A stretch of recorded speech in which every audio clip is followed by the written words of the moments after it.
నమస్తే, welcome to our channel. నేను మీ పద్మావతి. ఈరోజు మనతో పాటు సీనియర్ జర్నలిస్ట్ భరద్వాజ్ గారు ఉన్నారు. అయితే ఆయనతో మాట్లాడి మరిన్ని విషయాలు తెలుసుకునే ప్రయత్నం చేద్దాం. మీరు కూడా చూసేసేయండి. నమస్కారం సార్. సార్, యాక్చువల్గా బాలకృష్ణ గారి కొత్త సినిమా డాకు మహారాజ్కి సంబంధించి ట్రైలర్ అయితే రిలీజ్ అయింది. అయితే ఇందులోని మనకి ఆ ట్రైలర్ అంతా కూడా చూస్తుంటే ఒక పెద్ద యుద్ధమే చూడబోతున్నాం అనేది చాలా క్లారిటీగా అర్థమవుతుంది.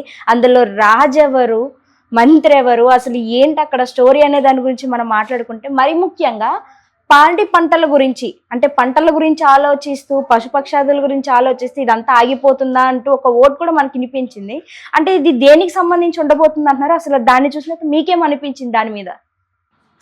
అంటే పేదల కోసం పోరాడేటువంటి ఒక ధీరోదాత్తుడైన హీరోని ప్రొజెక్ట్ చేయదలుచుకున్నాడు ఆయన డైరెక్టర్ బాబీ. అందులో భాగంగానే కథని అల్లుకునే ప్రయత్నం చేశాడు ఆయన. అవును. ఈ క్రమంలో ఇద్దరు బాలకృష్ణులు ఉండే అవకాశం ఉంది అన్నట్టుగా ఒక హింట్ ఇచ్చాడు ట్రైలర్లో. 2 క్యారెక్టర్లు ఉండబోతున్నాయని. ఇప్పటి వరకు లేదు, అది ఈ ట్రైలర్లోనే వినిపించింది. అయితే దీనికి సంబంధించి ఒక టెక్నిక్ వాడతారు డైరెక్టర్లు స్క్రీన్ ప్లేలో. మనకి గతంలో మానవుడు దానవుడు అనే ఒక సినిమా ఉంది శోభన్ బాబు గారి. చంద్రశేఖర్ రెడ్డి గారు డైరెక్టర్ ఆ సినిమాకి. ఆయన సినిమా మొత్తం కూడా ఇద్దరు శోభన్ బాబులు ఉన్నారు అని భ్రమ కల్పిస్తూ నడుస్తుంది. చివరికి ఒకడే అని తెలుస్తాడు క్లైమాక్స్లో. దీనికి పూర్తి రివర్స్లో గజ దొంగ సినిమా, ఎన్టీఆర్ గజ దొంగ సినిమాలో ఒక్కడే అని భ్రమ కలిగిస్తూ తీసుకెళ్ళి ఇద్దరున్నారని చివరిలో చెప్తారు. అదొక టెక్నిక్, అదొక స్క్రీన్ ప్లే టెక్నిక్, ఇదొక స్క్రీన్ ప్లే టెక్నిక్. ఈయన ఏ టెక్నిక్ ఫాలో అవుతున్నాడు అనేది కన్ఫ్యూజన్. ఈ ట్రైలర్ ద్వారా ప్రజల్ని కొంచెం కన్ఫ్యూజ్ చేసి థియేటర్లకు రప్పించే ప్రయత్నం చేశాడు ఆయన.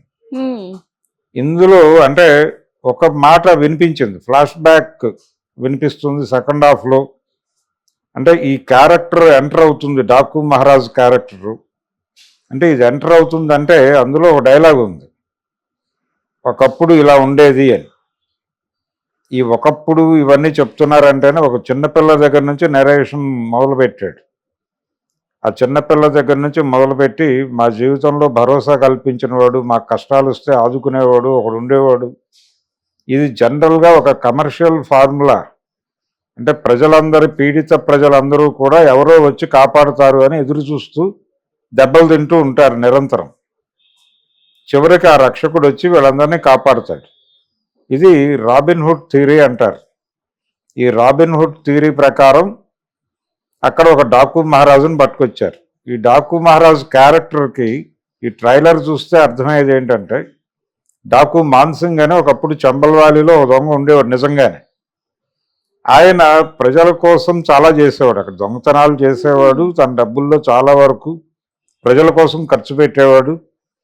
ఆయన్ని పట్టుకోవడానికి వెళ్ళిన పోలీస్ టీంలు అలాగే ఇంటెలిజెన్స్ వాళ్ళు జనంలో ఉండి ఆయన జనంతో మాట్లాడుతుండగా విన్నారు ఆయన ఉపన్యాసాలు.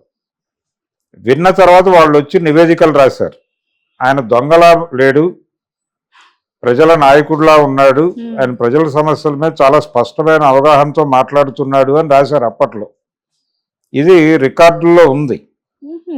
సో అతని లైఫ్ ఏదో కొంత తీసుకుని సినిమాలో వాడే ప్రయత్నం చేశారు అనేది ఈ ట్రైలర్ చూస్తే అర్థమవుతుంది. ఇలా ఆ క్యారెక్టర్ని ఎలివేట్ చేస్తూ ప్రజలని బాధలకి గురి చేయటం అనేది కార్పొరేట్ కంపెనీల నుంచి జరగచ్చు. ప్రజెంట్ సినారియోలోకి వచ్చి వాళ్ళని అడవుల్లో నుంచో లేకపోతే మరో ప్రదేశం నుంచో బయటకి గెంటేసి నిర్వాసితులను చేసే ప్రయత్నం చేయొచ్చు. దాన్ని అడ్డుకోవటానికి వాళ్ళకు ఒక మహాశక్తి కావాలి. ఆ శక్తి ఒకవేళ 2 క్యారెక్టర్లు అనుకుంటే ఒక బాలకృష్ణ వచ్చి అడ్డుకునే ప్రయత్నం చేస్తాడు. చేస్తే ఇతని నేపథ్యం ఏమిటి అనే దగ్గరికి వెళ్ళినప్పుడు ఫ్లాష్ బ్యాక్లో ఆ క్యారెక్టర్ రివీల్ చేయొచ్చు అనేది ఒక పద్ధతి. ఇలా రకరకాల ఆలోచనలు కలిగించేదిగా ట్రైలర్ ఉంది. టోటల్గా out and out emotional action packed drama అనేది చెప్పాడు ఆయన. నందమూరి బాలకృష్ణ అంటేనే ఎమోషను యాక్షను 2 ఉంటాయి. ఈ రెండు మాత్రమే సినిమాని బతికించలేదు. ఈ రెండిటికి సమానమైన స్థాయిలో సెంటిమెంట్ కూడా ఉండాలి. ఈ సెంటిమెంట్ వర్కౌట్ చేయడం కోసం ఆ చిన్నపిల్ల క్యారెక్టర్లు ఇవన్నీ డిజైన్ చేశాడు ఆయన.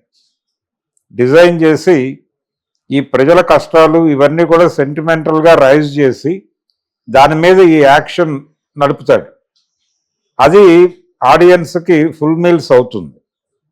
అట్లా ఈ సినిమాని డెఫినెట్గా బాబీ విజయ తీరాలకి నడిపించే ఛాన్స్ ఉంది అనే అవగాహన అయితే ఈ ట్రైలర్ ద్వారా వచ్చింది మనకి. ఇక సినిమా ఎలా ఉండబోతోంది అనేది చూడాలి. 12వ తారీఖు రిలీజ్ అవుతోంది అది పండగ సందర్భంగా. దీనికంటే ముందు 2 రోజుల ముందు గేమ్ చేంజర్ వస్తుంది. దీని తర్వాత సంక్రాంతికి వస్తున్నామని వెంకటేష్ గారి సినిమా వస్తుంది. ఈ 3 సినిమాలు కూడా హిట్ అవ్వచ్చు. 3 మంచి రెవెన్యూస్ సాధించవచ్చు. అంటే మనకి గతంలో వాల్తేరు వీరయ్య, వీరసింహారెడ్డి అంటే పక్క డేట్స్లో రిలీజ్ అయినాయి, ఒకే ప్రొడ్యూసర్. ఆ 2 సినిమాలు హిట్ అయినాయి. 2 హిట్ అయినాయి. కాకపోతే ₹1 ఎక్కువ వాల్తేరు వీరయ్యకి వచ్చింది. అందులో అది మల్టీ స్టారర్ సినిమా, 2 హీరోలు ఉన్నారు కాబట్టి బాలకృష్ణ సోలోగా తన హైయెస్ట్ గ్రాస్ కలెక్ట్ చేశాడు ఆ సినిమాతో, వీరసింహారెడ్డితో. కాబట్టి ఈ సినిమా విషయంలో కూడా మళ్ళీ ఒకసారి ఆయన 2వ హ్యాట్రిక్కి సిద్ధమవుతున్నాడు. 1 హ్యాట్రిక్ అయిపోయింది. ఇప్పుడు 2వ హ్యాట్రిక్కి ఈ సినిమా శుభారంభం పలుకుతుందా లేదా అనేది చర్చ. ఈ ట్రైలర్ అయితే ఇంట్రెస్టింగ్గానే ఉంది. జనాల్ని థియేటర్లకి నడిపించేదిగానే ఉంది. హిట్ ఏ రేంజ్లో ఉంటుంది, ఈ మిగిలిన సినిమాల పోటీని ఎలా ఎదుర్కొంటాడు డాకు మహారాజ్ అనేది చూడాలి. గేమ్ చేంజర్కి అయితే పెద్దగా బజ్ లేదు. దాన్ని క్రియేట్ చేసే ప్రయత్నం చేస్తున్నారు. ఈ సినిమాకి అయితే బజ్ ఉంది. ఆల్రెడీ జనాలలో ఒక ఎక్స్పెక్టేషన్ ఉంది దీని మీద. సంక్రాంతికి వస్తున్నాం అనేది ప్యాసివ్ సినిమా, దాని మీద మామూలు అంచనాలే ఉన్నాయి. ఈ 2 సినిమాల మధ్య ప్రధానమైన పోటీ ఉండే అవకాశం ఉంది. Daaku Maharaj and game changer. Daaku Maharaj ఏ రికార్డులు అంటే ఆయనేమో గ్లోబల్ రిలీజ్ ఉంది. ఈయనది కూడా పాన్ ఇండియా లెవెల్లో అవకాశం ఉన్న మేరకు ప్రమోట్ చేస్తున్నారు. అంటే ఈ బడ్జెట్ వర్కౌట్ అవ్వాలంటే మార్కెట్ విస్తరించక తప్పదు కాబట్టి ఆయన ఆ ఎక్స్టెన్షన్ ప్రోగ్రాంలో కూడా ఉన్నాడు. ఏ మేరకు వర్కౌట్ అవుతుంది అనేది థియేటర్లో సినిమా పడిన తర్వాత మళ్ళీ డిసైడ్ చేద్దాం. నిజంగా సార్, అంటే మీరు నాకు 2 స్టోరీస్ చెప్పారు. ఆ రెండింటిని చూసుకుంటే గనక మనకి KGF స్టోరీ ఒకటి కలుస్తుంది దాంట్లోనే. లైక్ మీరు చెప్పిన దాంతో చూసుకుంటే ఎవరు వస్తారు, మనల్ని ఎవరు కాపాడుతారని చిన్నపిల్లలకి స్టోరీ చెప్పి ఆకర్షించడానికి చూస్తారు. అండ్ 2 వచ్చేసి డబుల్ యాక్షన్ గురించి ఆలోచిస్తే కనుక చిరంజీవి గారిది ఖైదీ నెంబర్ 150 సేమ్ ఇదే టైప్ లో ఉంటుంది, డబుల్ యాక్షన్ తోటి. సో ఈ రెండిట్లో మనం ఏది ఊహించుకోవచ్చు అంటారు మీ ఉద్దేశం ప్రకారం? అంటే ఇవన్నీ కమర్షియల్ ఫార్ములానే. ఇప్పుడు KGF లో అతను వాడింది కూడా ఇదే టెక్నిక్. ప్రజలందరూ అది రాబిన్హుడ్ థియరీనే. అవును. అంటే నిజానికి ప్రజలను ఆ భ్రమల్లో ఉంచటం అనేది తప్పు. అవును. ప్రజలు వాళ్ళ సమస్యలు వాళ్ళే పరిష్కరించుకోగలిగే చైతన్యం ఇవ్వగలగాలి ఎవరైనా సరే. అది కాకుండా వాళ్ళందరూ అలా తన్నులు తింటూ దీనంగా ఎవరో వచ్చి కాపాడుతారని. అంటే శ్రీశ్రీ గారి పాట ఒకటి ఉంది, ఎవరో వస్తారని ఏదో చేస్తారని ఎదురు చూసి మోసపోకుమా నిజం తెలిసి మసలుకో అని చెప్పేసి ఒక పాట రాశాడు ఆయన భూమి కోసం సినిమాలో.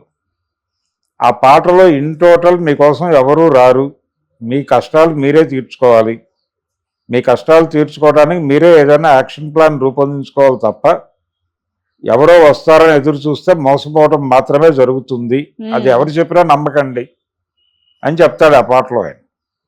దాదాపుగా అదే చెప్పాలి. కానీ కమర్షియల్ ఫార్ములాలో హీరోని ఎమర్జీ చేయాలంటే ఇదే పద్ధతి. జనాలు అలా తన్నులు తింటూ తింటూ ఉంటారు, ఎవరో రక్షకుడు వస్తాడని ఎదురు చూస్తూ ఉంటారు, వాడు దైవ స్వరూపంలాగా వస్తాడు. అది అనేక సినిమాల్లో చూస్తున్నాం మనం. ఒక సినిమా కాదు, ఈ మధ్య వచ్చినటువంటి అన్ని సినిమాల్లోనూ అదే ఉంటుంది. కాకపోతే దీనిలో కొంచెం వైలెన్స్ ఇదంతా కూడా డోస్ పెంచారు. అంటే ఈ ప్రొడ్యూసర్ గారికి ఒక ఇన్ఫ్లుయెన్స్ ఉంది నాగవంశీకి. ఆయన జైలరు, విక్రమ్ సినిమాలు చూసి స్ఫూర్తి పొంది బాలకృష్ణతో ఈ ప్రయోగం చేస్తున్నాడు. అందుకని ఆ సినిమాల తాలూకా ప్రభావం కూడా ఉంటుంది ఈ సినిమా మీద. అందుకని యాక్షన్ ఎపిసోడ్స్ చాలా గ్రాండ్ గా ఉంటాయి. అది డాకు మహారాజ్ సినిమా గురించి నా అభిప్రాయం.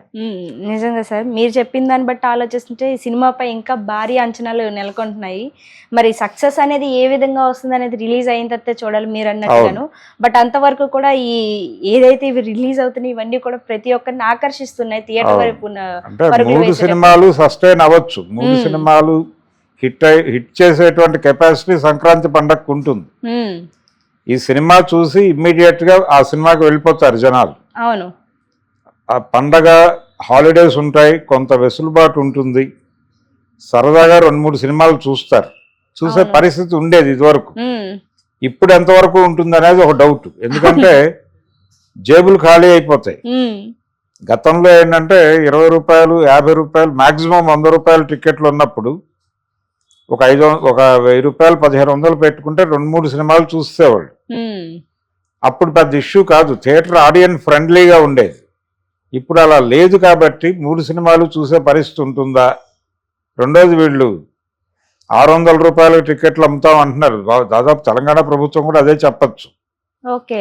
చెబితే ఇంత డబ్బులు ఒక సినిమాకి ఖర్చు పెట్టి ఇమ్మీడియట్ గా రెండో సినిమాకి వెళ్ళడానికి విత్ ఫ్యామిలీస్ వెళ్ళటం కష్టం అవుతుంది. అందుకని ఏదో ఒక సినిమా చూస్ చేసుకుని ఒకటి ఓటీటీకి ఆప్షన్ పెట్టుకుంటారు. ఇప్పుడు కనిపిస్తున్నది ఏంటంటే సంక్రాంతికి వస్తున్నాం అనేది ఓటీటీకి ఆప్షన్ పెట్టేసుకుని ఉన్న డబ్బులు ఈ 2 సినిమాలకి ఖర్చు పెట్టేస్తే